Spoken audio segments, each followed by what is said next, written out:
तो आज का हमारा जो टॉपिक है वो है ग्रेविटेशन चैप्टर का first topic, universal law of gravitation. Class 11th physics का ये बहुत ही आसान चैप्टर और बहुत ही स्कोरिंग चैप्टर है। डायरेक्ट डेरिवेशंस आपको मिलेंगे यहाँ पर। ठीक है, हम सारे डेरिवेशंस एक साथ डिस्कस करेंगे आज। सो बी रेडी। चलिए स्टार्ट करते हैं। Universal law of gravitation. ठीक है, तो बच्चों यहाँ पे यूनिवर्सल लॉ ऑफ ग्रेविटेशन में आपको एक बात का ध्यान रखना है। सबसे पहले स्टेटमेंट, सबसे पहले हम बात करेंगे इसके स्टेटमेंट की। चलिए देखिए,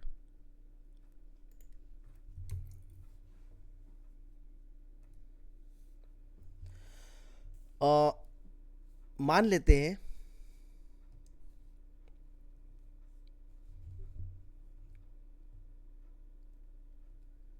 एक बॉडी है of mass m। This is a body of mass m1 and this is a body of mass m2। ठीक है, एक बॉडी है हमारी ऑफ मास m1, इसे ले लेते हैं मास m1 और इसे ले लेते हैं मास m2। Distance between them is r। Same चीज आप क्लास 12th के चैप्टर 1 में भी पढ़ोगे, वहां पे कूलम्ब्स लॉ आएगा। बिल्कुल यही कंसेप्ट हमें वहां पे भी पढ़ना है।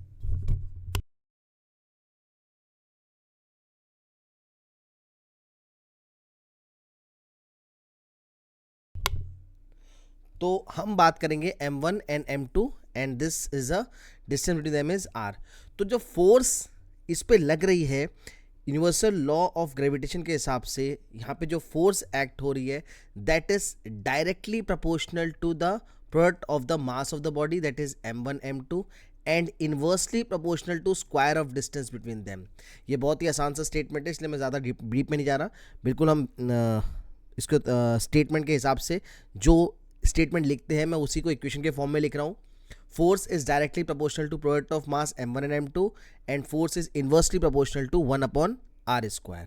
अगर हम दोनों को कंबाइन करें तो बेटा क्या बनेगा, f proportional to m1 m2 divided by r²। ठीक है, अब इस प्रोपोर्शनलिटी को साइन को हटाने के लिए हमें क्या चाहिए, हमें चाहिए कांस्टेंट। तो यहां से जो इक्वेशन हमारी बनती है f is equals to g m1 m2 divided by r²। ठीक है, तो ये हमारा फॉर्मूला बन गया यूनिवर्सल लॉ ऑफ ग्रेविटेशन का, f is equals to ji m1 m2 by r²। बच्चों अगर यहाँ से अगर हम बात करें कि भाई अगर मास है m1 और m2, हम एक काम करते हैं, इस मास में हम m1 equals to m2 equals to unit ले लेते हैं 1, और इसके बीच की जो डिस्टेंस है r उसको भी 1 ले लेते हैं। तो क्या होगा, f will be equal to g। भाई m1 m2 1 हो गया, r1 हो गया, तो बचा क्या, f इक्वल्स टू g। यानी कि यहां से हम g को भी डिफाइन कर सकते हैं। इस कैसे डिफाइन कर सकते हैं कि यूनिवर्सल ग्रेविटेशन कांस्टेंट जो है, this g is called universal gravitation constant. Universal gravitational constant.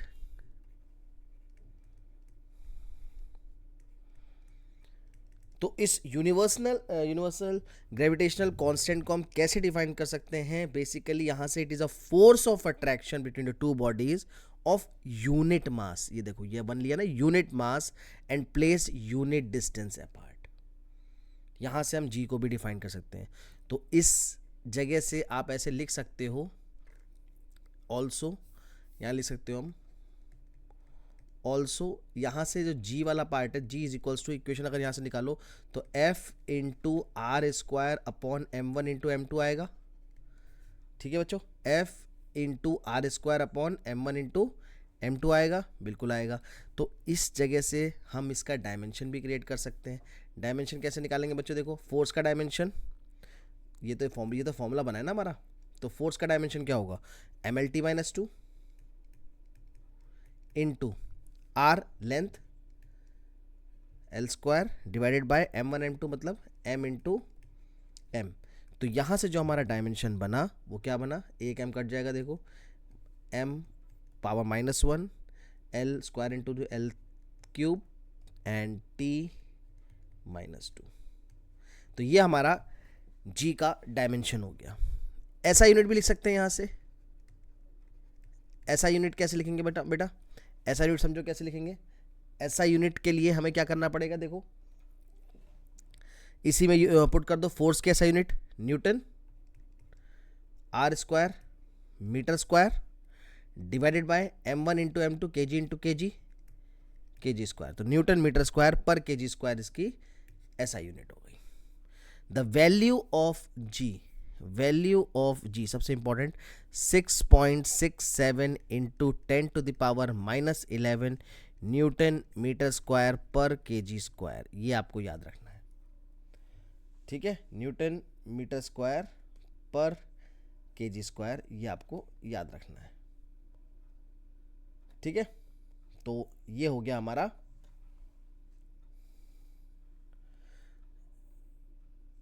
First topic, universal law of gravitation. इतनी चीजें आपको याद रखनी है इसमें। चलिए सेकंड टॉपिक की बात करते हैं, वेक्टर फॉर्म ऑफ ग्रेविटेशन। यहाँ पे आप सेम टॉपिक आप कूलम्ब्स लॉ पढ़ोगे चैप्टर 1 क्लास 12th में, तो वहाँ पे भी आपको उसका वेक्टर फॉर्म पढ़ना पड़ेगा। सिर्फ इसमें वेक्टर फॉर्म का मतलब हमें इसमें डायरेक्शन इन्वॉल्व करना है, ठीक है। यूनिट वेक्टर को हम इन्वॉल्व करेंगे, तो समझ लेते हैं। पहले मान लेते हैं this is a body A, ये हमारी ए बॉडी है, ठीक है, and this is body B.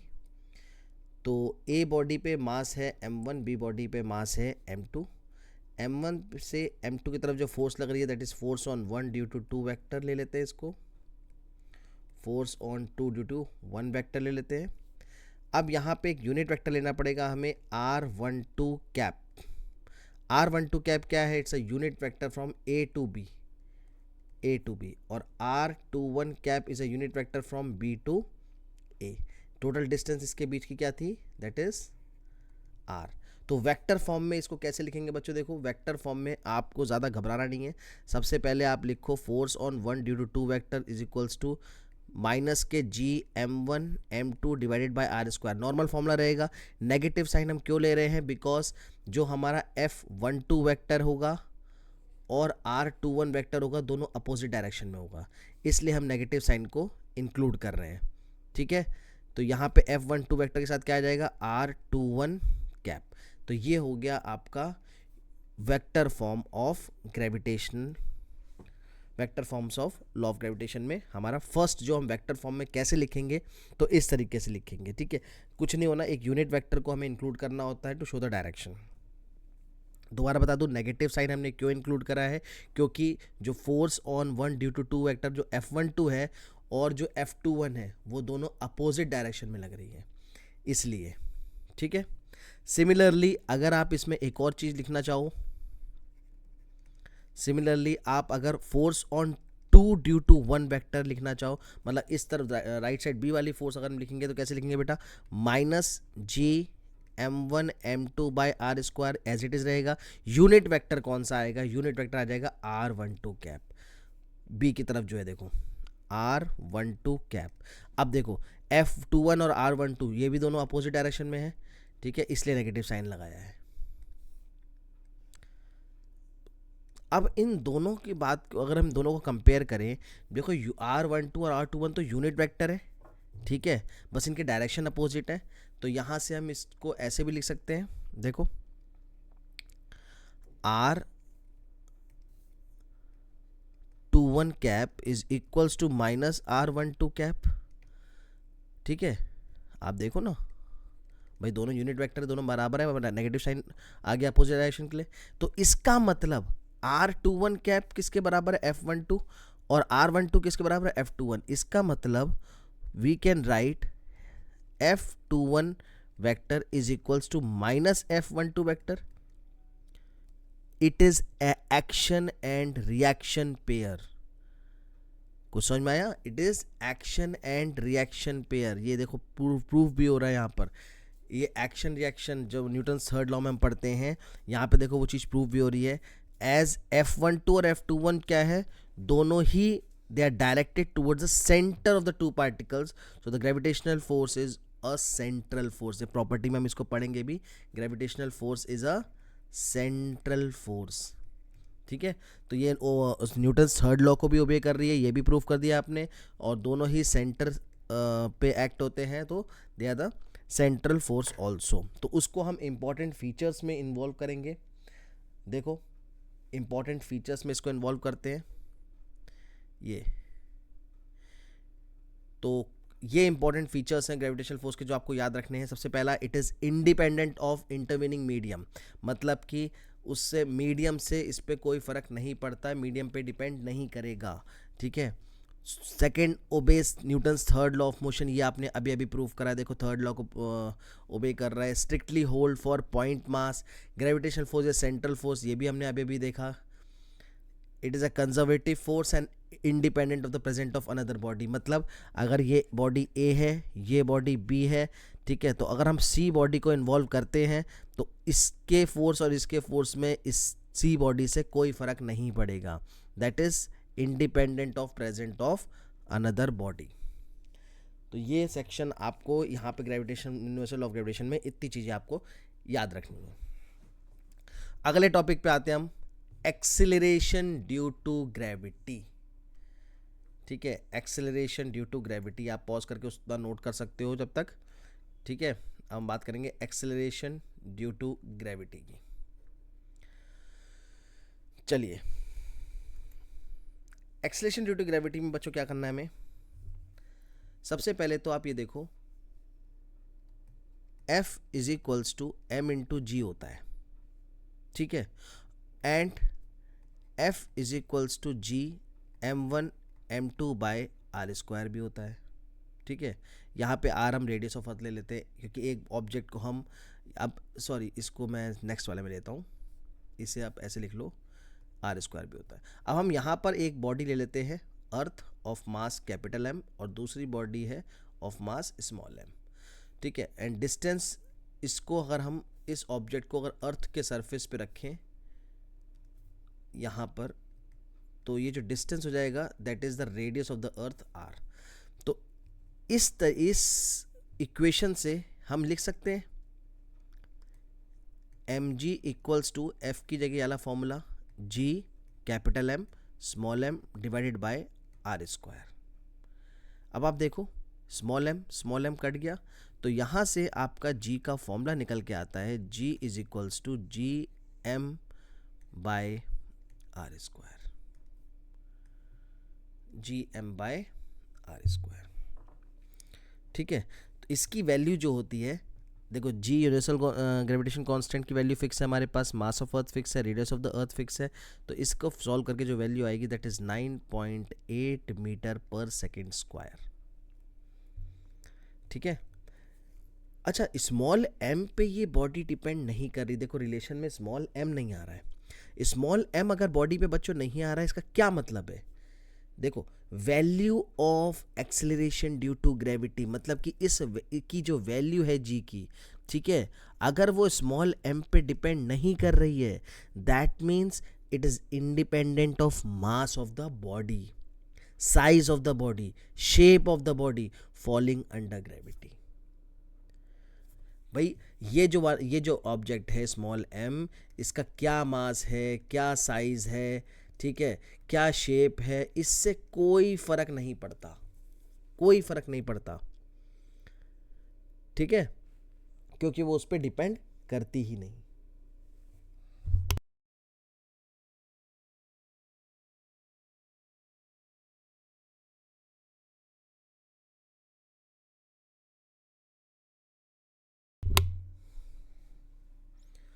चलिए, अब हम बात करते हैं अपने फर्स्ट डेरिवेशन की, that is variation of G due to height. यहां से आपके इंपॉर्टेंट डेरिवेशन स्टार्ट हो जाएंगे। Variation of G due to height, चलो अब इसको यहां से ध्यान से पढ़ेंगे। यहां पर सबसे पहले हम बात करते हैं, एक अर्थ को बना लेते हैं पहले। देखो फिगर को समझना ध्यान से, दिस इज अ अर्थ,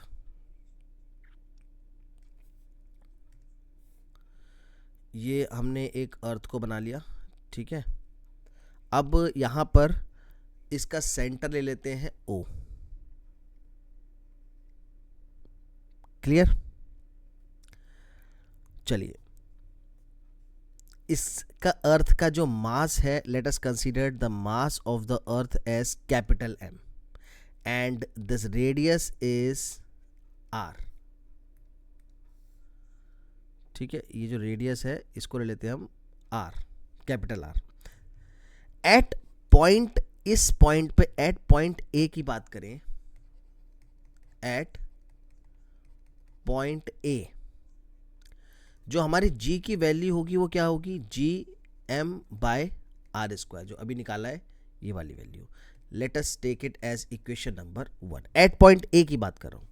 ठीक है, अब अगर मैं इसको लेके जाऊं एट पॉइंट B, इस जगह पे, let us take this point as B, तो यहां पे जो G की वैल्यू को हम ले लेते हैं G', यहां पे G थी, यहां पे G', तो ये जो डिस्टेंस है इसको ले लेते हैं हाइट h,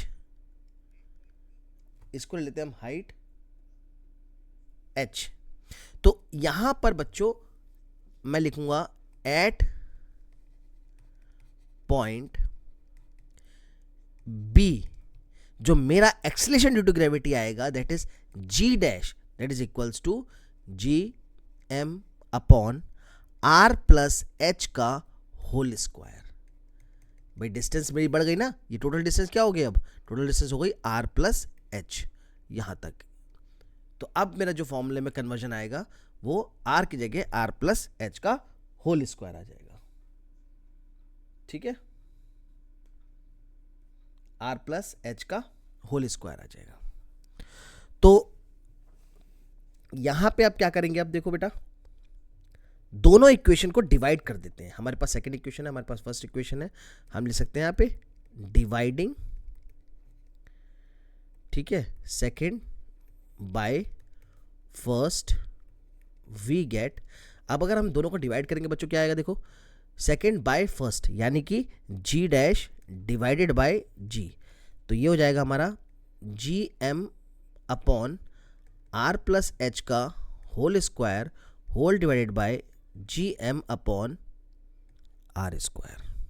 तो देखो डिनोमिनेटर के डिनोमिनेटर वाला पार्ट ऊपर आ जाएगा और ये वाला न्यूमरेटर डिनोमिनेटर में आ जाएगा, जो न्यूमरेटर के डिनोमिनेटर में है वो नीचे आ जाएगा। तो इस इक्वेशन को हम इस तरीके से लिख सकते हैं बेटा,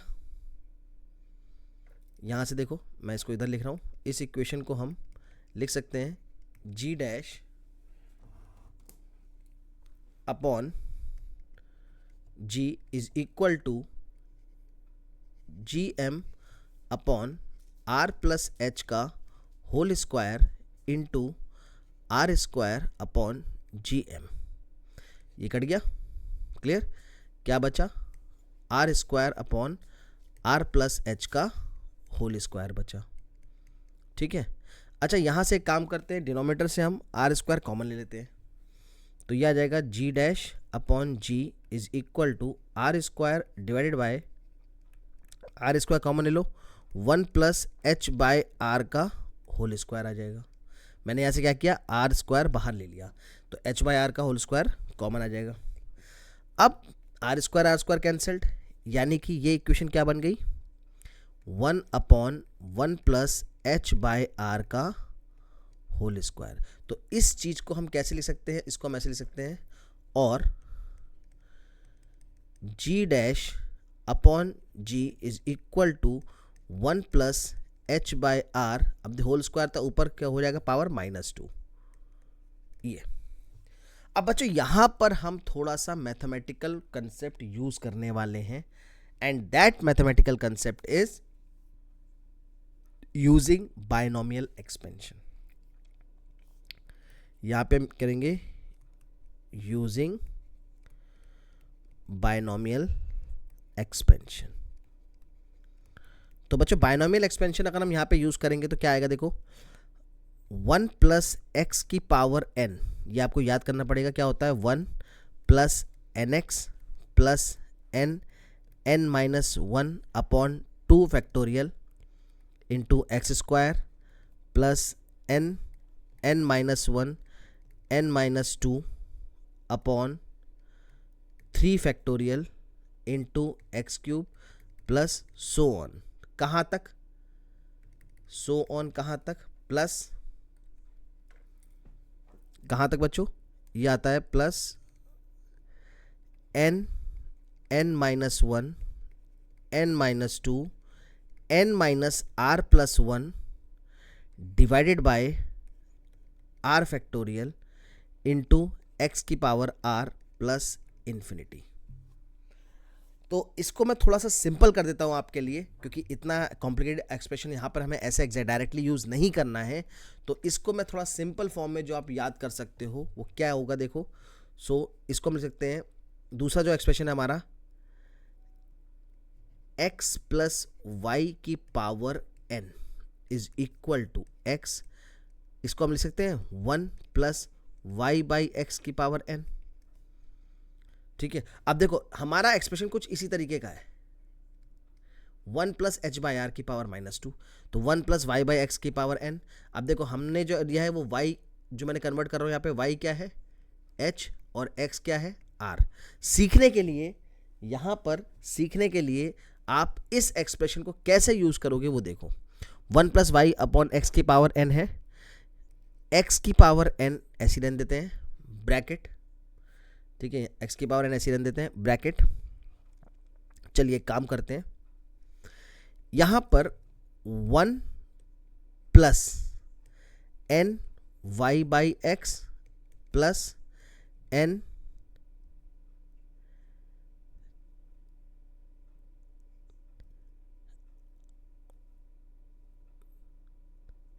एक मिनट, यहाँ पे 1 plus n Y by X plus n n-1 Y square by x square और 2 फैक्टोरियल प्लस सो ऑन, इसको यूज़ करेंगे। तो इसे हम पूरा ब्रैकेट में लिख लेते हैं, ये जो सेक्शन हमारा इसको यूज़ करेंगे।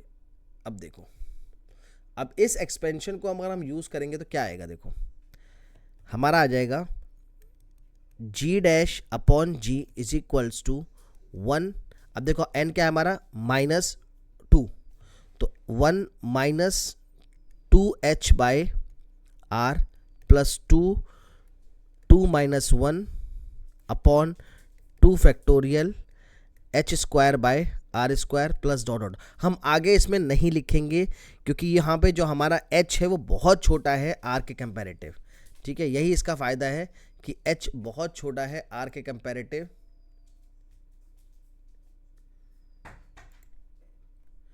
देखो ये h हमारा बहुत छोटा है r के कंपैरेटिव, तो हम लिखेंगे here if h is far far less than r then h by r is far far less than 1. So higher power can be of h by r can be neglected. So higher power of h by r can be neglected. तो यहां से हमारा equation आ गया g dash upon g is equals to 1 minus 2h by r और g dash is equals to g 1 minus 2h by r।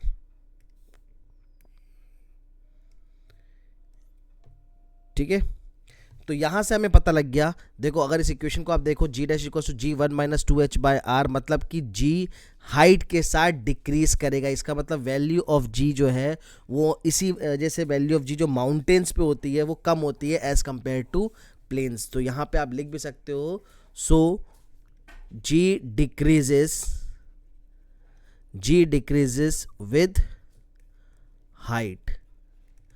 ठीक है, सो g decreases with height. यहाँ से आप एक और फॉर्मूला यहाँ पे आपका निकल जाएगा, एक और फॉर्मूला देखो। ऑल्सो हम यहाँ से अगर हम इसे लिखना चाहें तो हम इसको ऐसे भी लिख सकते हैं, जी डैश माइनस सॉरी ये आपका जी अंदर मल्टीप्लाई करोगे तो ये जी माइनस जी डैश आएगा। वेट, इसको हम ऐसे भी लिख सकते हैं, g minus g dash is equals to 2h g by capital R। ठीक है, तो इसका मतलब क्या हुआ, जो g डैश है ये g माइनस जी डैश जो है वो डायरेक्टली प्रोपोर्शनल टू हाइट भी है। अगर कहीं पे आपका आए परसेंटेज इंक्रीज डिक्रीज या इंक्रीज निकालना, सॉरी इंक्रीज तो नहीं हो रहा है, डिक्रीज हो रहा है, तो परसेंटेज डिक्रीज अगर निकालनी है तो इन दैट केस आप क्या करेंगे, ये मैं आपको न्यूमेरिकल्स के लिए बता रहा हूँ। उस केस के लिए आपका हो जाएगा g minus g dash upon g, यहाँ से देखो g minus g dash upon g into 100 is equals to 2h/r into 100%, यहाँ से निकाल सकते हो आप। ठीक है, तो ये जो कंसेप्ट था हमारा, ये था परसेंटेज डिक्रीज के लिए एट अ पर्टिकुलर हाइट। अगर कहीं पे आपको लॉस इन वेट निकालना हो, लॉस इन वेट निकालना हो, कुछ नहीं करना, इसी इक्वेशन को मल्टीप्लाई बाय एम कर दो, मल्टीप्लाई बाय एम कर दो। तो देखो ये कैसे बनेगा, ये बन जाएगा आपका लॉस इन वेट के लिए हमारे पास अभी नॉर्मल फॉर्मूला ये है ना, देखो इसी इक्वेशन को हम दोबारा लिख सकते हैं। तो इसी इक्वेशन को आप लिख सकते हैं M G minus M G dash is equals to, इसको नहीं मतलब ऊपर वाली इक्वेशन को, सॉरी ऊपर वाली इक्वेशन को, ठीक है, M G minus M G dash is equals to 2mgh/r। तो यहाँ से आ जाएगा आपका लॉस इन वेट, ये एक और फॉर्मूला निकल गया आपका। ठीक है, ये परसेंटेज डिक्रीज के लिए, ठीक है, ये आपका लॉस इन वेट के लिए। क्लियर? तो ये था हमारा variation of G due to height.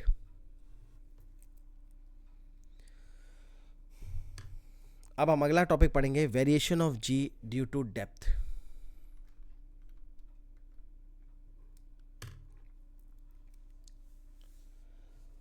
चलिए बात करते हैं variation of G due to depth की। क्लियर? पहले इसका फिगर बना लेते हैं।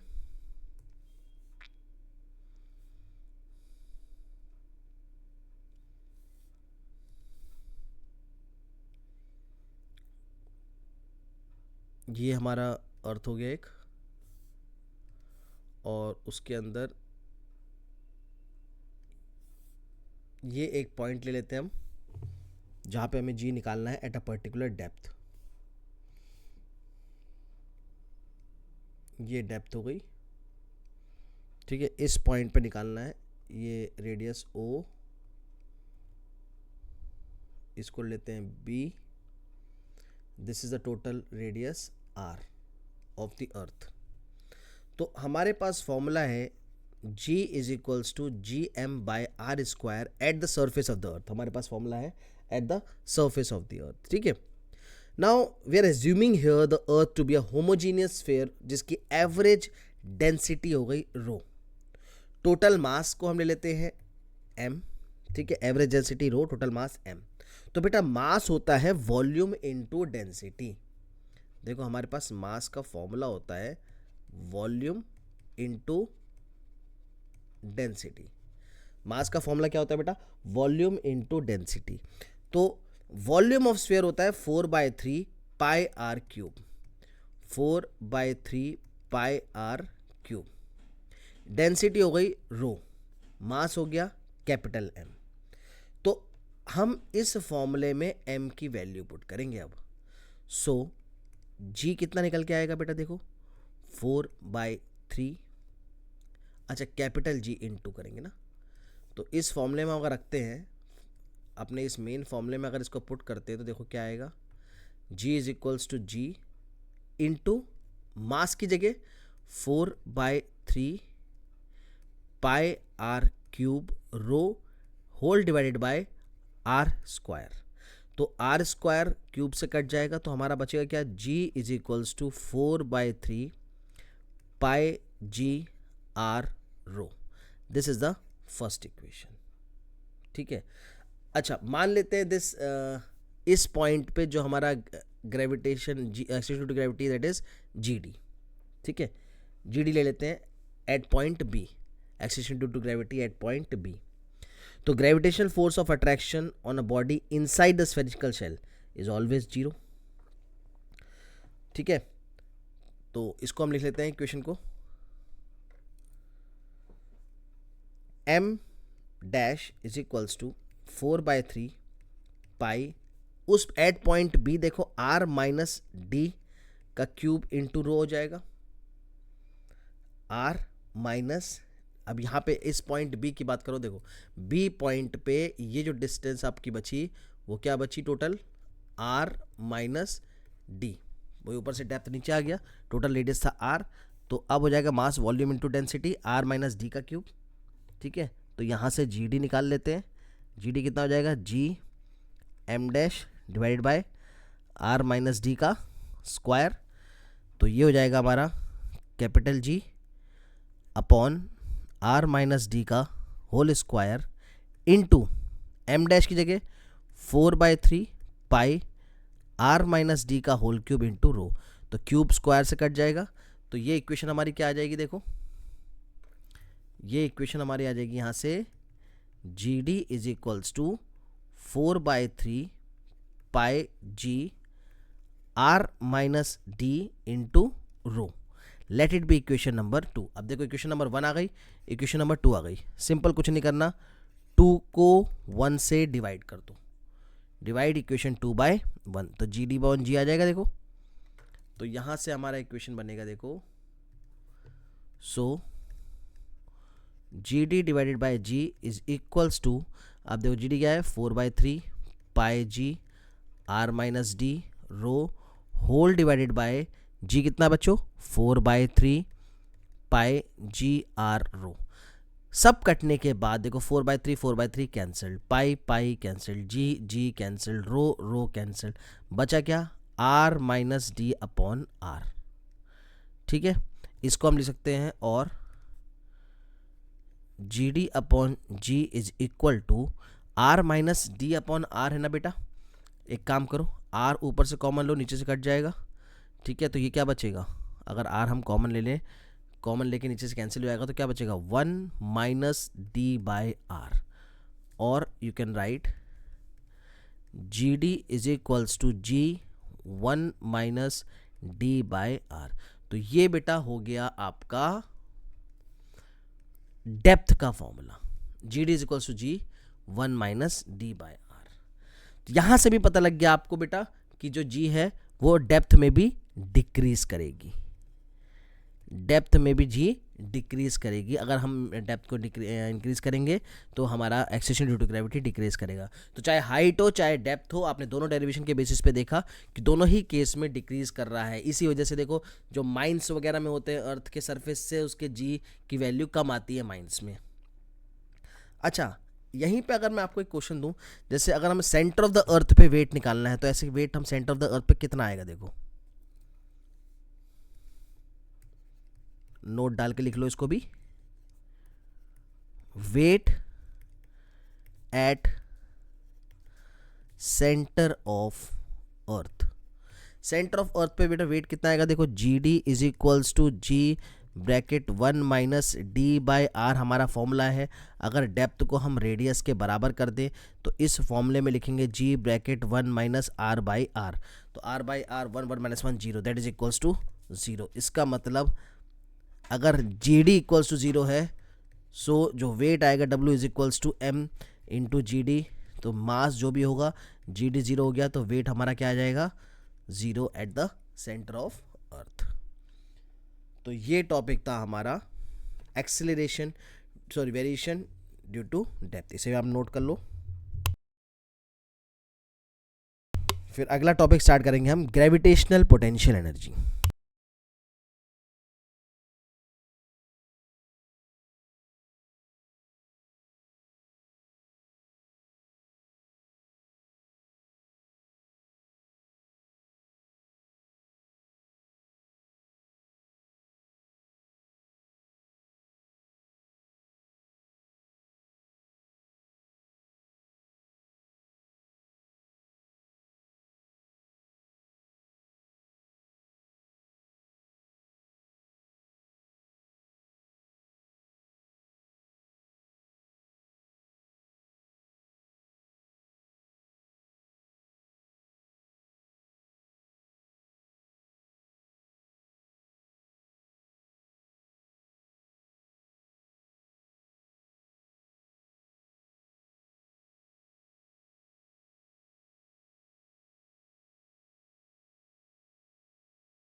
चलो बेटो अब स्टार्ट करते हैं बेटा ग्रेविटेशनल पोटेंशियल एनर्जी। देखो बेसिकली ग्रेविटेशनल पोटेंशियल एनर्जी क्या होता है? It is energy associated with the body due to its position in the gravitational field of the another body and is measured by the amount, यहाँ पे space वाले लेते हैं, and is measured by the amount of the work done. Now this is important, measured by the amount of the work done in bringing a body from infinity to a given point, infinity to a given point in gravitational field of other. देखो basically हम यहाँ पे expression जो निकालेंगे वो इसी चीज़ से निकालेंगे। हमें वर्क डन फाइंड करना होगा कि एक इन्फिनिटी से एक पर्टिकुलर पॉइंट पे लाने के लिए कितना वर्क लग रहा है, that is equals to gravitational potential energy. तो expression for gravitational potential energy हम कैसे निकालने वाले हैं? देखो सबसे पहले हम बात करेंगे, इस फिगर बना लेते हैं। This is a figure, let us consider this earth of radius R, this is the radius R, ठीक है। नाउ एक पॉइंट ले लेते हैं, दिस इज पॉइंट पी जिसकी दूरी है small R from the centre ओ। तो यहां पे हम लिख लेते हैं O P is equal to R. ध्यान रहे ये जो स्मॉल आर है that is greater than radius of the earth, ठीक है। एक पॉइंट ले लेते हैं हम, अब इन्फिनिटी से इस पॉइंट पे लाने में, देखो ये इन्फिनिटी है, इन्फिनिटी से इस पॉइंट पे लाने में जितना वर्क डन लग रहा है that is the gravitational potential energy, ठीक है। वो ग्रेविटेशनल पोटेंशियल का हमारा एक्सप्रेशन निकल के आएगा। लेकिन अब इसके लिए हम क्या करेंगे, एक स्मॉल डिस्टेंस ले लेंगे ए से लेके बी तक। एक मान लेते हैं एक point, let us consider this point a which is at a distance x from the centre O.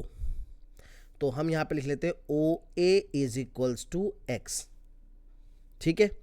Now gravitational force of attraction on body at a, अगर हमें ए पॉइंट पे ग्रेविटेशनल फोर्स ऑफ अट्रैक्शन निकालना है तो हम लिखेंगे F is equal to G M M by x square.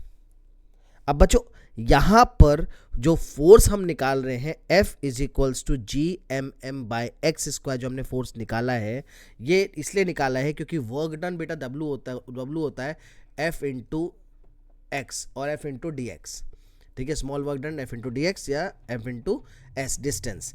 तो force की हमें एक्सप्रेशन चाहिए था ना, तो वो फोर्स का एक्सप्रेशन हम निकाल रहे हैं, ठीक है। अब बेटा यहां पर फोर्स का एक्सप्रेशन हमने निकाल लिया, अब हम निकालेंगे स्मॉल वर्क डन। क्या निकालेंगे बेटा? Small work done. कहां से कहां तक? इन moving the body through any small distance, कोई भी स्मॉल डिस्टेंस ले लेते हैं, जैसे ए से लेके बी तक। तो स्मॉल वर्क डन मतलब हमें ये निकालना है, this distance let us take dx, A B equal to dx। ध्यान रहे A B equal to dx, this is a small distance. तो स्मॉल वर्क डन यहां लिख लेते हैं in moving the body through the small distance या through dx is, so ये जो स्मॉल डिस्टेंस हम निकालने वाले हैं बेटा, ये बेसिकली क्या है देखो,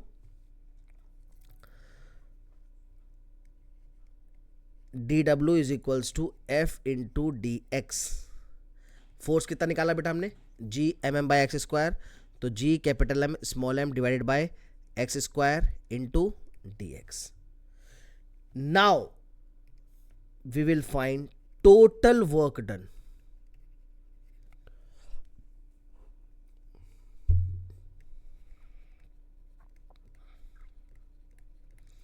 टोटल वर्क डन बेटा कैसे निकालेंगे भाई? टोटल वर्क डन के लिए हमें इंटीग्रेट चाहिए लोअर लिमिट से अपर लिमिट। अब लोअर लिमिट यहां पे क्या होगी बच्चों? देखो लोअर लिमिट बेटा यहां पे क्या होगी? W is equals to integration of dw। Now कहां से कहां तक इंटीग्रेट करेंगे? हमारी लिमिट क्या है? इन्फिनिटी से, देखो फिगर देखो आप, इन्फिनिटी से इंटीग्रेट करेंगे और कहाँ तक, पी, पी तो बेटा पॉइंट का नाम है, इन्फिनिटी से डिस्टेंस, तो पी पॉइंट की सेंटर से डिस्टेंस कितना है, आर। तो हमारा जो लिमिट निकला वो कहाँ से कहाँ तक निकला, इन्फिनिटी से आर तक। तो इस लिमिट को यूज करेंगे, इन्फिनिटी से आर तक। तो इन्फिनिटी से आर तक जी डी डब्ल्यू कितना निकाला हमने, उसको नोट कर लेते हैं यहाँ पे, G M M by x square D X. चलो बच्चों, अब यहाँ पर हम क्या करने वाले हैं, देखो G M M by x square D X निकल गया। अब हम यहाँ पर देखो कांस्टेंट वाले टर्म्स को बाहर ले लेंगे और सिंपल इंटीग्रेट कर देंगे, हमारा आंसर आ जाएगा बेटा। कैसे आएगा आंसर, देखो work done W is equals to, देखो जी कांस्टेंट, मास कांस्टेंट, ठीक है, दोनों बॉडी का, अर्थ का भी और ऑब्जेक्ट का भी, इंटीग्रेशन फॉर्म इन्फिनिटी से आर। अब 1/x स्क्वायर को हम लिख सकते हैं x की power -2 dx। Now use the formula, भाई इंटीग्रेशन का फॉर्मूला क्या होता है, integration of x to the power n dx क्या होता है बच्चों, since integration of x to the power n dx क्या होता है, x to the power n+1/n+1। तो इसको यूज़ कर लेते हैं। तो बेटा यहाँ पर इसको अगर हम यूज़ करेंगे तो क्या आएगा, जी एम एम बाहर गया। नाउ x की पावर -2 को इंटीग्रेट करने वाले हैं, तो x की पावर -2 + 1/-2 + 1 कितना आएगा, x की power minus plus minus minus, sign minus का आएगा, -1/-1, तो माइनस के 1/x आ जाएगा। तो ये हो जाएगा -1/x की पावर और लिमिट इन्फिनिटी से r। तो जी एम एम, अब लिमिट पुट करेंगे, अपर लिमिट माइनस लोअर लिमिट, तो ब्रैकेट माइनस के 1/r माइनस ब्रैकेट माइनस के 1/इन्फिनिटी। तो देखो माइनस माइनस प्लस हो जाएगा, तो 1/ माइनस के 1/ अपर limit minus lower limit put करें। एक काम करते हैं, इसमें ये वाला जो माइनस है इसको बाहर ले चलते हैं पहले। तो सिंपल ये वाला माइनस हम बाहर ले जाते हैं, तो ये कितना हो जाएगा, 1/r माइनस 1/इन्फिनिटी। तो यहाँ से हमारा जो वर्क डन निकला वो बच्चों कितना निकला, W is equals to minus के G M M by r. By definition, इधर देखो, अगर हम डेफिनीशन की बात करें जो हमने अभी पढ़ा, तो बाय डेफिनीशन आप इसे देखो, the amount of work done in bringing a body from infinity to a given point is gravitational in gravitational field of another is gravitational potential energy। तो इसका मतलब ये जो आपने एक्सप्रेशन निकाला है, तो बाय डेफिनेशन आप इस चीज को लिख सकते हो that u is equals to w। तो u is equals to minus G M M by R. This is the expression for gravitational potential energy. U is equals to minus G M M by R. ठीक है, the amount of work done in bringing from infinity to that point, हम gravitational potential energy लिख रहे हैं ना, तो ये हमारा एक्सप्रेशन निकल गया। नेगेटिव साइन अब देखो यहाँ पे क्या इंडिकेट कर रहा है, जो समझने वाली बात है, वो यहाँ पे जो समझने वाली बात है बच्चों, वो है नेगेटिव साइन क्या इंडिकेट कर रहा है। नेगेटिव साइन बेटा क्या इंडिकेट कर रहा है, ये देखो, ये जो हमारा नेगेटिव साइन है, ये बेसिकली हमें क्या बता रहा है कि जो पोटेंशियल एनर्जी है due to the gravitational attraction, negative sign indicates the potential energy due to the gravitational attraction between the earth and the body. अब अगर हम एक चीज और करें इसमें, मान लेते हैं कि एक बॉडी को हम R1 से R2 ले जा रहे हैं डिस्टेंस, इसी फिगर में अभी हम इन्फिनिटी से R लाए थे, अब हम R1 से R2 ले जाएंगे तो हमारी लिमिट चेंज हो जाएगी।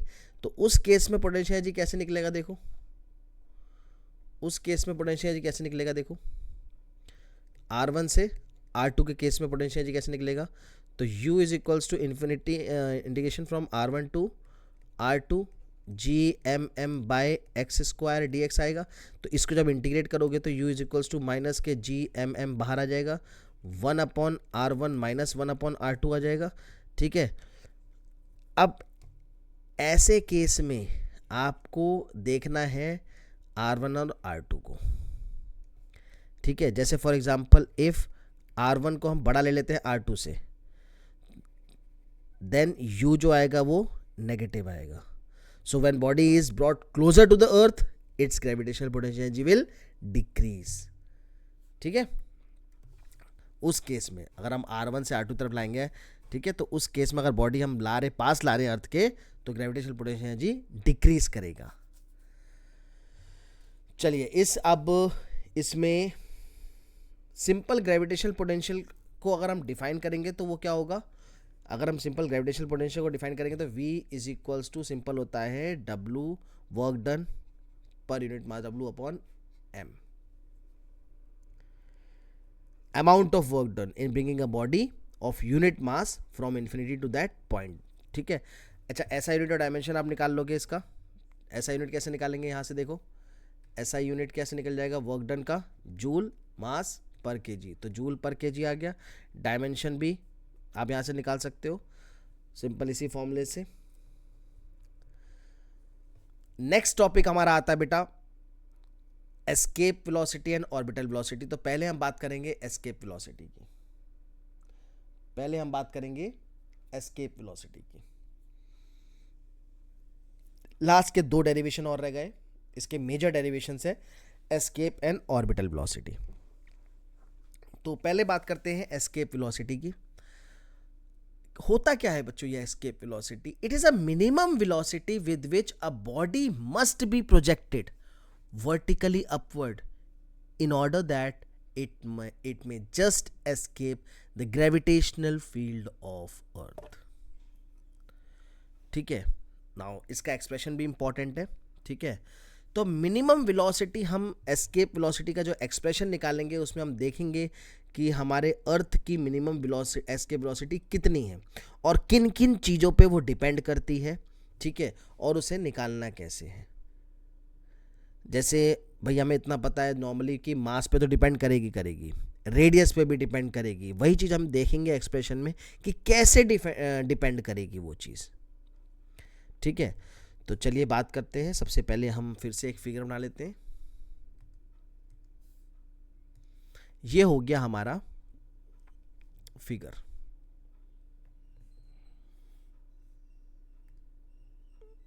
इसको मैं हाफ पार्ट में डिवाइड कर देता हूं.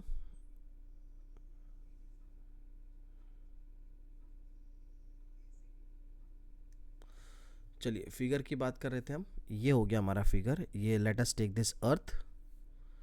ठीक है, फिर से इस डिस्टेंस को हम ले लेते हैं O से लेके A तक. Let us take this distance as a radius of the earth R. Same point अभी जैसे हमने लिया था P Q and infinity.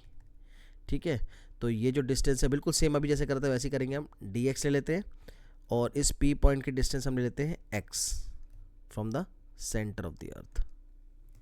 Clear? तो यहाँ पे एस्केप वेलोसिटी का जो एक्सप्रेशन हम निकालने जा रहे हैं इसको मैं मानूंगा VE. ठीक है, VE क्या है? It is a escape velocity. हमने एक अर्थ को कंसिडर कर लिया जिसकी जो मास है that is capital M, radius है कैपिटल R. नाउ मान लेते हैं इस पॉइंट P पे let us take a small mass small m lies at P. तो सबसे पहले तो हम निकालेंगे ग्रेविटेशनल फोर्स जो इस बॉडी पे लग रही है. कोई सैटेलाइट या कुछ भी मान लो यहाँ पे P पॉइंट पे. अब इस पे जो फोर्स लग रही है, इस पे कितनी फोर्स लग रही है, ठीक है, एट पॉइंट P, वो हमें देखना है. तो फोर्स का एक्सप्रेशन हमारे पास होता है F = gmm/r². यहाँ पे R कैपिटल R नहीं होगा बच्चों. देखो, दो बॉडी के बीच का जो डिस्टेंस होता है उसमें हम जो फोर्स निकालते हैं F = gm1m2/r², वो ये वाला R होता है, डिस्टेंस बिटवीन देम. तो यहाँ पे डिस्टेंस है x. तो यहाँ पे जो एक्सप्रेशन निकलेगा पहला हमारा, देखो यहाँ पे जो हमारा पहला एक्सप्रेशन निकलेगा बच्चों, वो क्या निकलेगा? Gravitational force on body at P is कितना निकलेगा? F = g capital M small m divided by, इन दोनों के बीच की डिस्टेंस कितनी है? देखो M से लेके O तक की डिस्टेंस कितनी है? x.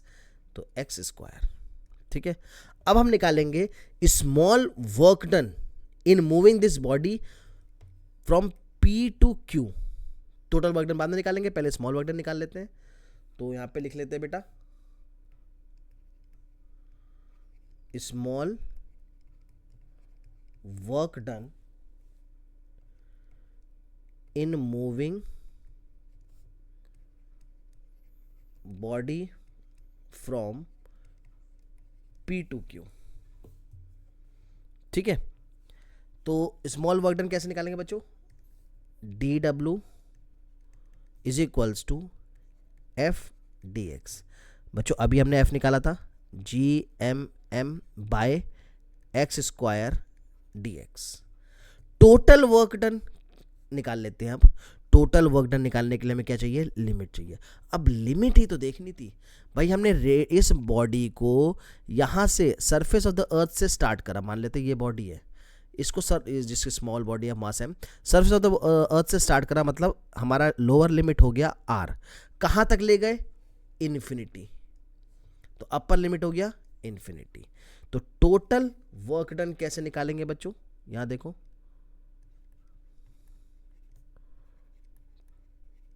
Total work done in moving from distance क्या है? X is equals to R से X is equals to infinity. तो यहां पे क्या हो जाएगा बच्चों? देखो W is equals to integration of D W, that is integration of D W क्या है? G M M by x square D X. कहाँ से कहाँ तक?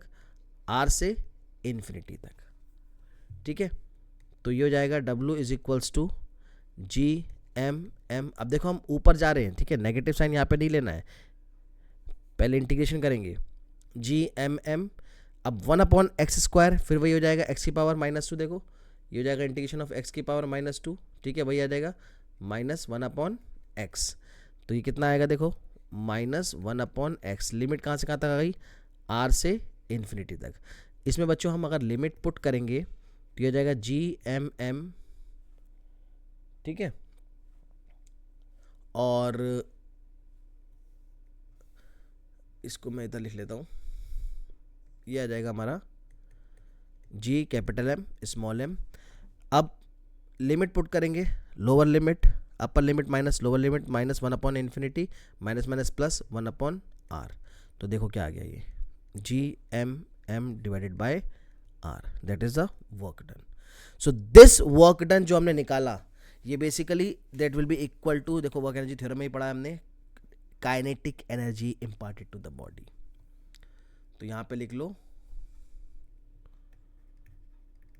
this work done is equal to kinetic energy imparted to a body।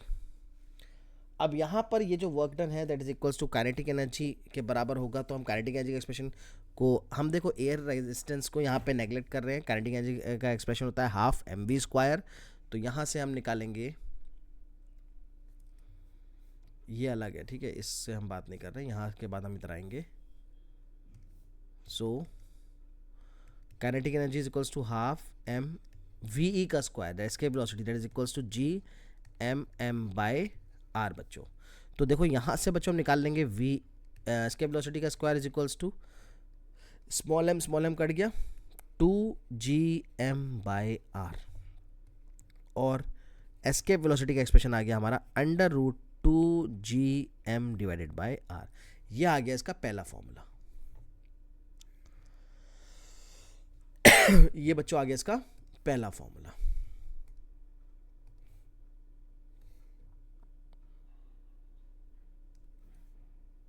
ठीक है, अब बात करेंगे इसके दूसरे फॉर्मूले की।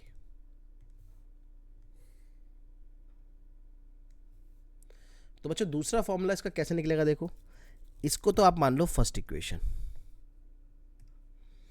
ठीक है, अब हमें पता है ऑल्सो, अब देखो कि g होता है gm/r², और यहाँ से gm निकाल लें तो gr² आएगा। तो gm की जगह अगर gr² पुट करें, सो फ्रॉम इक्वेशन 1 हम लिख सकते हैं escape velocity V E is equals to √2 G M की जगह small G are square whole divided by R, ये कट जाएगा, कितना आएगा √2 GR। तो ये हो गया हमारा सेकेंड फॉर्मूला। अब इसमें हम वैल्यू पुट कर सकते हैं क्योंकि जी की वैल्यू हमारे पास, पर देखो जी की वैल्यू हमारे पास है 9.8, ठीक है, आर की वैल्यू भी हमारे पास है 6.4 इंटू 10⁻⁶। तो इन दोनों वैल्यू को अगर हम पुट करें तो एस्केप वेलोसिटी का जो फॉर्मूला वैल्यू आएगी यहाँ पे √2 इंटू 9.8 इंटू 6.4 इंटू 10⁻⁶। तो ये बेटा निकल के आएगा लगभग 11.2 इंटू 10⁻³ मीटर पर सेकेंड, ठीक है, या फिर और v इज इक्वल्स टू 11.2 10⁻³ है तो ये किलोमीटर पर सेकेंड भी हो जाएगा। जस्ट इमेजिन 11.2 किलोमीटर पर सेकेंड, एक सेकेंड में 11 kilometre. So this is the escape velocity of earth। तो ये तो दो फॉर्मूले निकले। यहाँ से बच्चों एक फॉर्मूला यहाँ से आप और पढ़ सकते हो। देखो दो फॉर्मूले जब आपने पढ़ लिए तो तीसरा ही पढ़ लो, कोई दिक्कत नहीं है सीखने में। तो आप यहाँ पे लिख सकते हो ऑल्सो। अब देखो हमें पता है मास होता है वॉल्यूम इंटू डेंसिटी, यानी कि 4/3 πr³ रो इंटू रो, ठीक है। तो फ्रॉम इक्वेशन 1, इस इक्वेशन 1 में अगर हम m की वैल्यू पुट कर दें तो क्या आएगा, देखो फ्रॉम इक्वेशन 1 तो एस्केप वेलोसिटी का एक और फॉर्मूला निकलेगा v is equals to √2g/r, तो ऐसे ही रहेगा, और m की जगह क्या आ जाएगा बेटा 4/3 πr³ रो।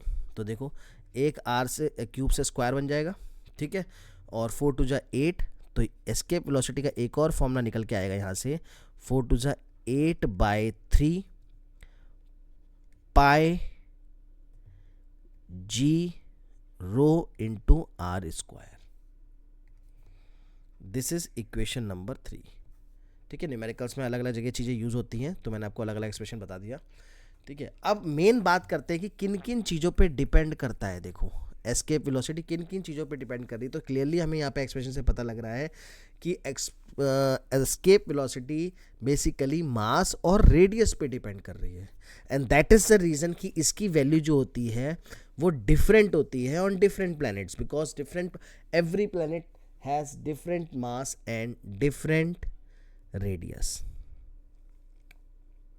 ठीक है। ये जो वैल्यू आई है बेसिकली ये एयर रेजिस्टेंस को नेग्लेक्ट करके आई है, ठीक है। एक्चुअल में थोड़ी सी ज़्यादा होगी because practically we need to consider the air resistance also, right. So this was all about escape velocity. अब हम इसका एक लास्ट एक्सप्रेशन पढ़ेंगे इस चैप्टर का, दैट इज ऑर्बिटल वेलोसिटी, ठीक है। चलो लास्ट एक्सप्रेशन भी कर लेते हैं इसका, ऑर्बिटल वेलोसिटी।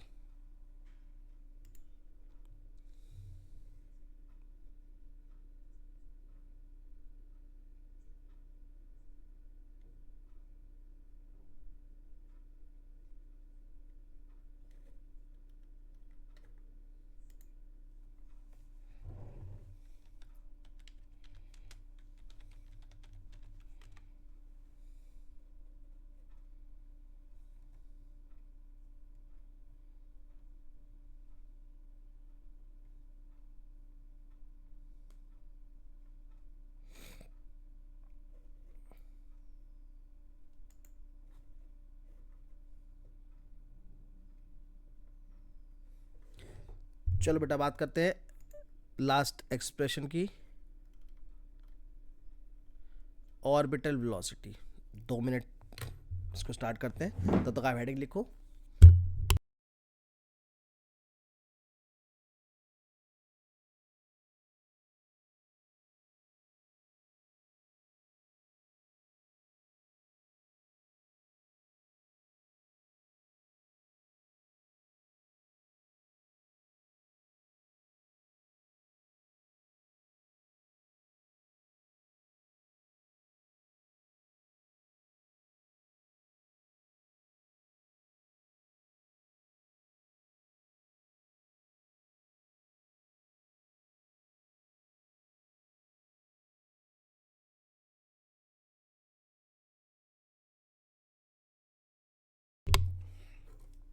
सो चलिए लास्ट स्टार्ट करें हम।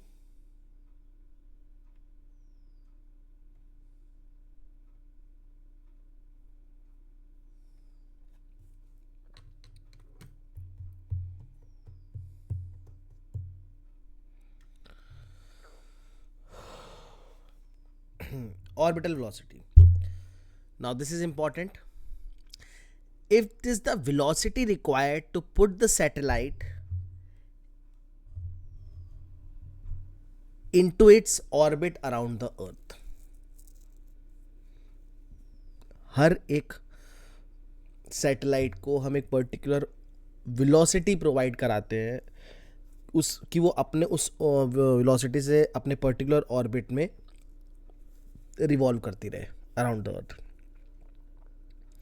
तो इसका एक्सप्रेशन कैसे निकलेगा भाई? किसी की डिस्टेंस ज़्यादा होती है, किसी की डिस्टेंस कम होती है, तो वो हम कैसे निकालेंगे? चलिए इसको भी निकाल लेते हैं। Let us consider again, I am just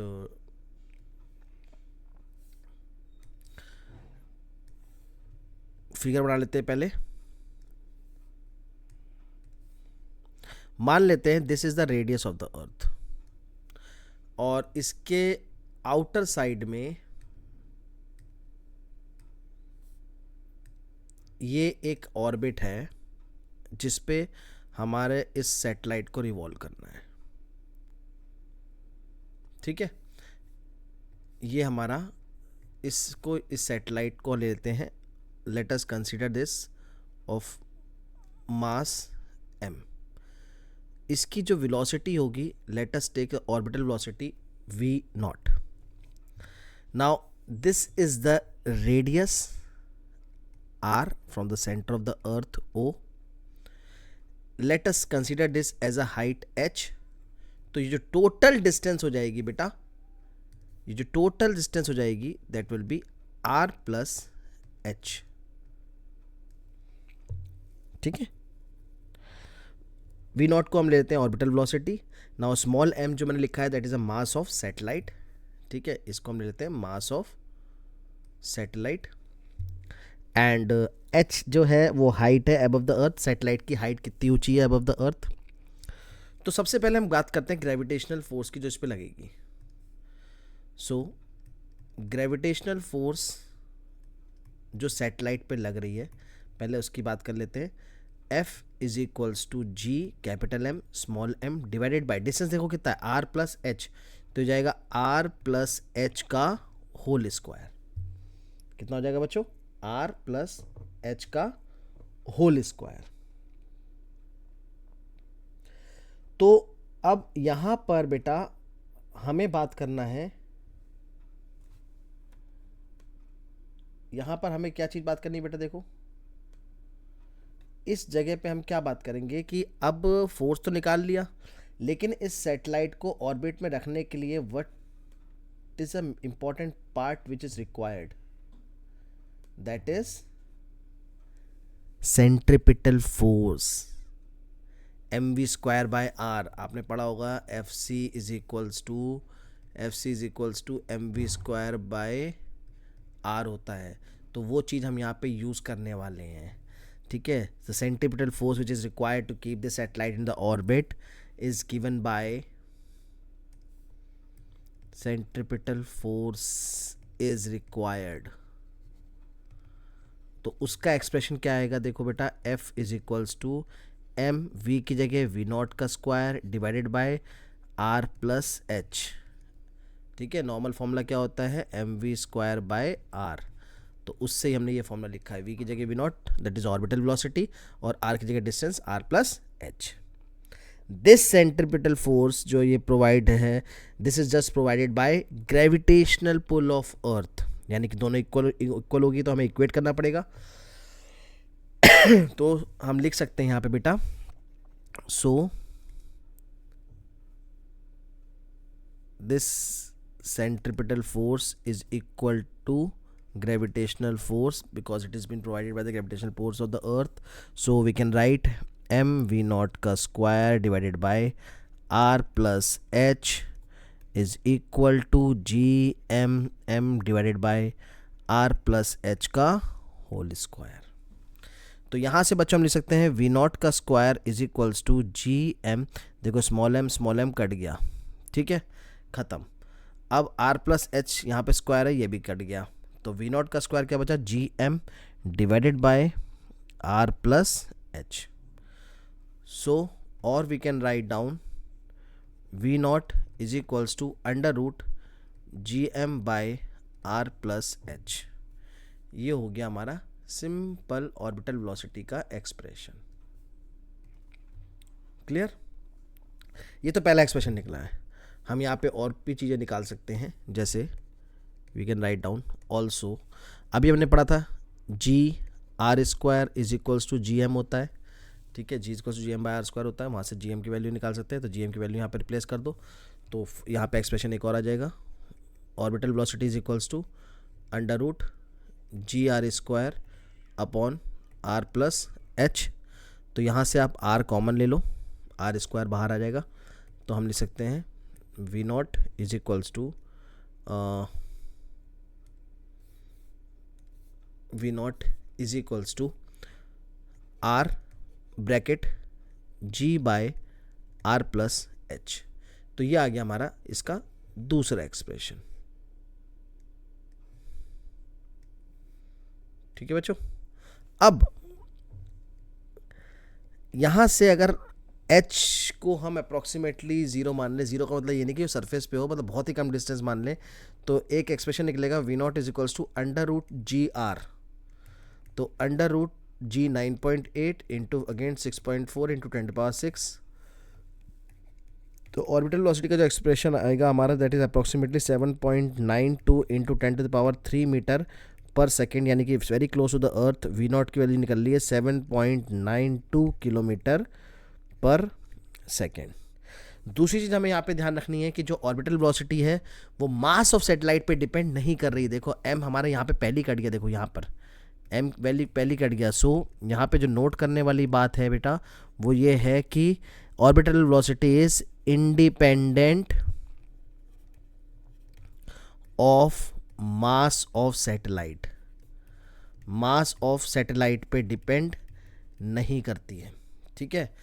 और ऑर्बिटल वेलोसिटी जैसे जैसे रेडियस बढ़ेगा वैसे वैसे ऑर्बिटल वेलोसिटी डिक्रीज होगी। वी ओ और वी नॉट ऑर्बिटल वेलोसिटी जो है it decreases with increase in radius. देखो नीचे आ रहा है ना रेडियस इनवर्सली प्रोपोर्शनल, तो it decrease with increase in radius. दूसरा, वैसे तो सिंपल यहीं से दोनों यही दो चीज़ें पता लग गई कि वो रेडियस और मास पे डिपेंड कर रही है किसी भी प्लेनेट पे। अब यहाँ से जो आप एक्सप्रेशन आपके इंपॉर्टेंट एक्सप्रेशन निकल के आएंगे वो हैं टाइम पीरियड ऑफ सैटेलाइट, ठीक है। थोड़ा सा ये लास्ट पार्ट देख लेते हैं, that is time period of satellite.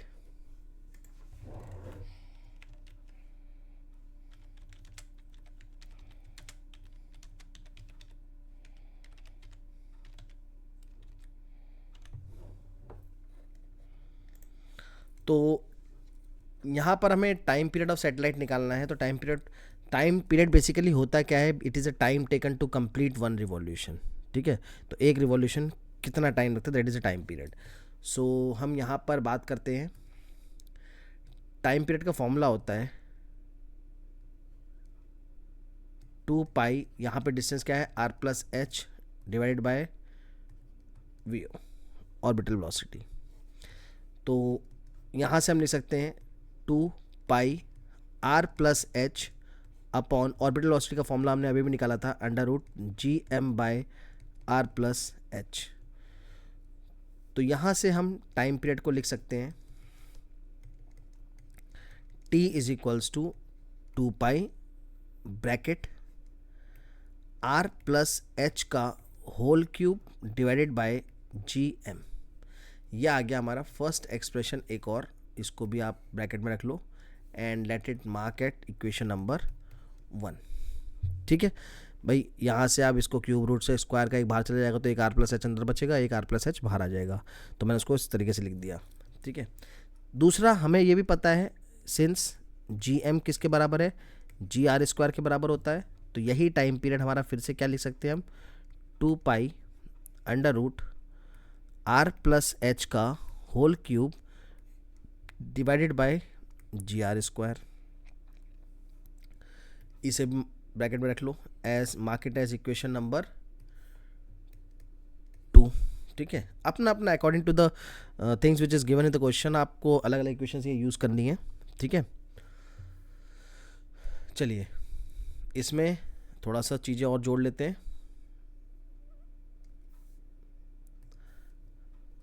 Also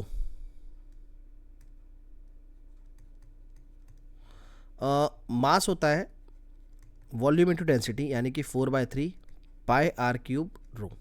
ठीक है, तो फ्रॉम इक्वेशन वन देखो T is equal to 2 pi under root are plus H upon G M है। M की जगह ये पुट कर सकते हैं, इक्वेशन नंबर 1 में M की जगह ये पुट कर सकते हैं। तो क्या आएगा बेटा, T is equals to 2 pi under root are plus H का whole cube divided by G और इंटू 4/3 पाई, अब आर क्यूब इंटू रो है। क्लियर, यहां से आप अगर देखो तो 4/3 है। ठीक है, 2 पाई बाहर भी है। अगर मैं पाई वाले टर्म को भी अंदर लाऊं तो यही एक्सप्रेशन हमारा ऐसा नहीं बन जाएगा, 4 2 का 4 पाई स्क्वायर अगर अंदर आएगा तो आर प्लस एच का cube divided by G into 4/3 pi r cube rho. तो देखो इस पाई से स्क्वायर कट गया, 4 से 4 कट गया, यानी कि यही एक्सप्रेशन क्या बन गया, T is equals to under root 3 pi r plus H का cube divided by G rho into r cube. ठीक है, ऑल्सो देखो for satellite close to earth, equation number 1 से ही बात कर रहे हैं, for satellite very close to earth. यहाँ से मैं एक्सप्रेशन निकालूंगा, चलो यहाँ तक तो एंड हो गया, मैं अलग से एक्सप्रेशन निकाल रहा हूँ। ये for satellite very close to earth T is equals to 2 pi under root are cube upon G M, क्योंकि आर प्लस एच की बात नहीं कर रहे हैं यहाँ पर, ध्यान रहे। इक्वेशन नंबर 1 में देखो आर प्लस एच का होल क्यूब है ये, लेकिन H close to the earth मतलब एच इज अप्रोक्सीमेटली 0 ले रहे हैं, तो R cube upon G M किसके बराबर होता है, जी आर के स्क्वायर। तो 2 pi under root are cube upon G are square cube से कट गया, तो क्या बचा, 2 pi under root r by G. ठीक है, तो यहाँ से आप, चलो एक तो फॉर्मूला हमारा ये निकल गया, दूसरा आर बाय जी को अगर आप वैल्यू पुट करोगे यहाँ पर तो T is equals to 2 pi under root R कितना है 6.4 इंटू 10⁴ अपॉन जी कितना है 9.8, यानी कि देखो सारे कांस्टेंट फिक्स वैल्यू आ रही, तो इसको सॉल्व करके ये फिक्स वैल्यू आनी चाहिए।